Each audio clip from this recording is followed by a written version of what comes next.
Hi, welcome to సుభాంజీ కవాడ్.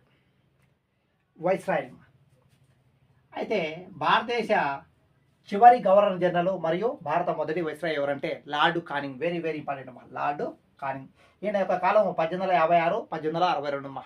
1856 1862. Okay, 1850లో సిపాయిల తిరుగుబాటు ఈయన హయాంలోనే జరిగింది. సిపాయిల తిరుగుబాటు ఈయన హయాంలో జరిగింది. దీన్ని ప్రథమ స్వాతంత్ర సంగ్రామం అంటారు. 1857 తిరుగుబాటును ప్రథమ స్వాతంత్ర సంగ్రామము అంటాము. ఓకే, అయితే 1850లో కలకత్తా, మద్రాసు, బొంబాయిలలో విశ్వవిద్యాలయాల ఏర్పాటు జరిగిందమ్మా.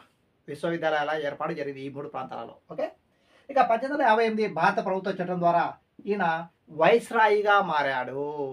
గవర్నర్ జనరల్ కాస్త వైస్రాయిగా మారాడు 1858 భారత ప్రభుత్వ చట్టం ద్వారా.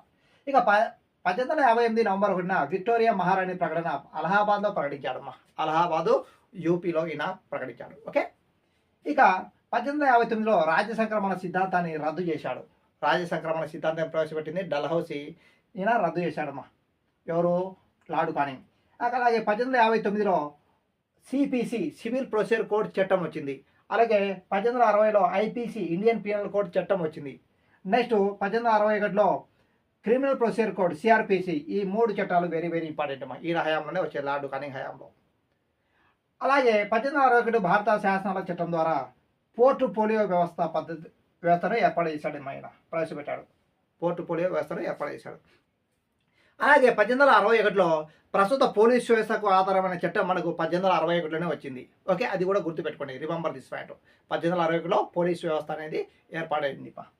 నెక్స్ట్ 1860లో ఆదాయ పన్ను చట్టం ప్రవేశపెట్టింది ఎవరంటే జేమ్స్ విల్సన్. ఈయన హయాంలో ఆదాయ పన్ను చట్టం వచ్చింది. ప్రవేశపెట్టింది ఎవరంటే జేమ్స్ విల్సన్, గుర్తుపెట్టుకోండి.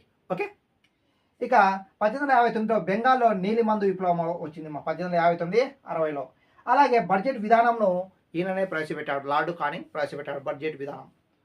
అలాగే కలకత్తా, బొంబాయి, మద్రాసులో 3 హైకోర్టులను ఏర్పాటు చేసింది ఎవరంటే lord Canning. Okay, lord Canning మీద కంపల్సరీ క్వశ్చన్స్ అడుగుతున్నాడు, చూసుకుని. Okay, thank you, all the best.